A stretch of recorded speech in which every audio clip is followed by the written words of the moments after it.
BRS TDP కలిసి తెలంగాణపై చేయబోయే కుట్రలకు కాంగ్రెస్ ప్రభుత్వం తెలంగాణ ప్రజలు మోసపోయేందుకు సిద్ధంగా లేరని ఉప ముఖ్యమంత్రి భట్టి విక్రమార్క స్పష్టం చేశారు. బనకచర్లపై లోకేష్, కేటీఆర్లు రాత్రికి రాత్రే కూడబలుకొని అనుకూల, వ్యతిరేక వ్యాఖ్యలు చేస్తున్నారని ఆరోపించారు. కేంద్రంలో బీజేపీతో టీడీపీ పొత్తు ఉందని లోకేష్ ఇష్టారీతిన మాట్లాడటం సరికాదని ఉత్తమ్ కుమార్ రెడ్డి అన్నారు. ఏపీ ప్రభుత్వం నిర్మించ తలపెట్టిన బనకచర్ల ప్రాజెక్టుపై ఏపీ మంత్రి లోకేష్, రాష్ట్ర మాజీ మంత్రి హరీష్ రావు చేసిన వ్యాఖ్యలపై రాష్ట్ర మంత్రులు తీవ్రస్థాయిలో మండిపడ్డారు. బనకచర్లపై ఏపీ మంత్రి లోకేష్ వ్యాఖ్యలు సరికావని నీటిపారుదల శాఖ మంత్రి ఉత్తమ్ కుమార్ రెడ్డి వ్యాఖ్యానించారు. మీడియాతో ఇష్టాగోష్ఠిగా మాట్లాడిన ఉత్తమ్, కేంద్రంలో బీజేపీతో టీడీపీ పొత్తు ఉందని లోకేష్ ఇష్టం వచ్చినట్లు మాట్లాడుతున్నారని, ఇది ప్రజాస్వామ్య దేశమని అలా మాట్లాడితే కుదరదన్నారు. పోలవరం బనకచర్ల లింకు ప్రాజెక్టుకు వ్యతిరేకంగా కేంద్రానికి ఇప్పటికే లేఖలు రాశామని, బీఆర్ఎస్ ప్రచారం కోసం నిరాధార ఆరోపణలు చేస్తుందన్నారు. బీఆర్ఎస్ అధికారంలో ఉన్నప్పుడు జాగ్రత్తలు తీసుకుంటే ఇప్పుడు ఈ పరిస్థితి వచ్చేది కాదన్నారు. బనకచర్లపై ఎంతటి పోరాటానికైనా సిద్ధమని ఉత్తమ్ పునరుద్ఘాటించారు.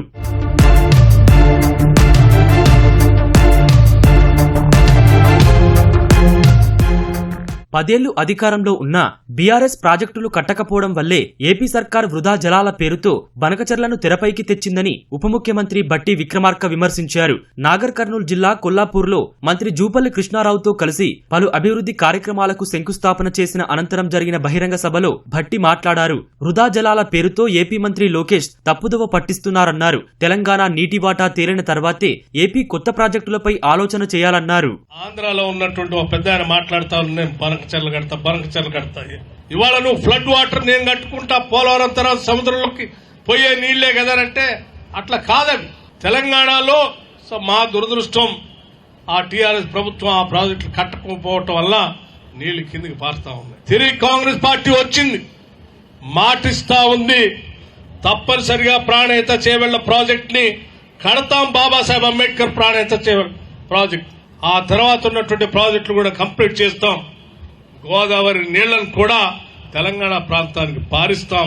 అలా పారించిన తర్వాత మిగిలినటువంటి ఫ్లడ్ వాటర్ లో మీ ఒక్కళ్ళకే కాదు, నదీ పరివాహక ప్రాంతంలో ఉన్నటువంటి రాష్ట్రాలన్నిటికీ వాటా ఉంటాయి.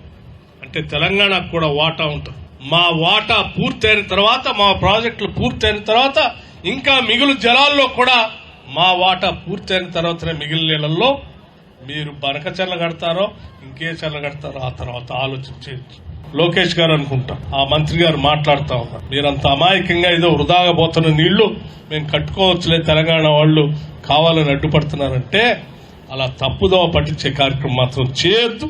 బనకచర్లపై ఏపీ సీఎం చంద్రబాబుతో లోపాయికారి ఒప్పందం చేసుకున్నారని బీఆర్ఎస్ నేతలు తప్పుడు ఆరోపణలు చేస్తున్నారని భట్టి మండిపడ్డారు. లోకేష్ ను కేటీఆర్ కలిసిన తర్వాతే బనకచర్లపై వివాదం చేస్తున్నారని ఆరోపించారు. ఏపీలో లోకేష్ కట్టి తీరుతామంటే ఇక్కడ బీఆర్ఎస్ నేతలు తెలంగాణ రక్షకుల ముసుగేసుకుని మాట్లాడుతున్నారన్నారు. ఈ కుట్రలను తిప్పికొట్టి ప్రాజెక్టులు కట్టి తీరుతామని భట్టి స్పష్టం చేశారు.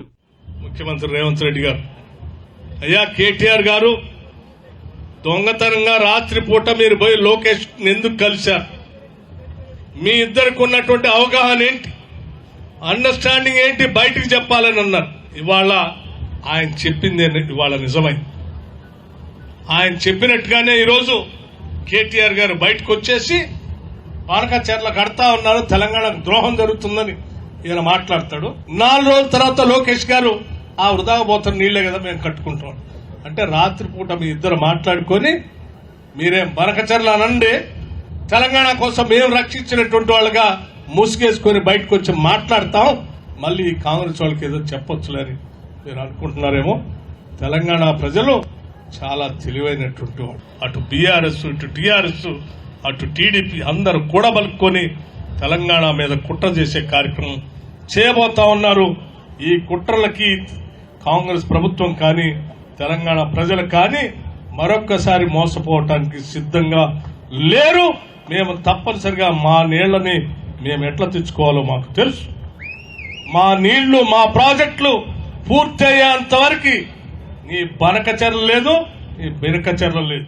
పోలవరం కింద తెలంగాణలో 2 లక్షల ఎకరాలు ముంపునకు గురయ్యేలా కేంద్రం ఆర్డినెన్స్ తెస్తే బీఆర్ఎస్ సర్కార్ చూస్తూ ఊరుకుందని విమర్శించారు. 2 లక్షల ఎకరాలు ముంపునకు గురికాకుండా పోలవరం నిర్మించుకోవాలని ఏపీ ప్రభుత్వానికి సూచించారు.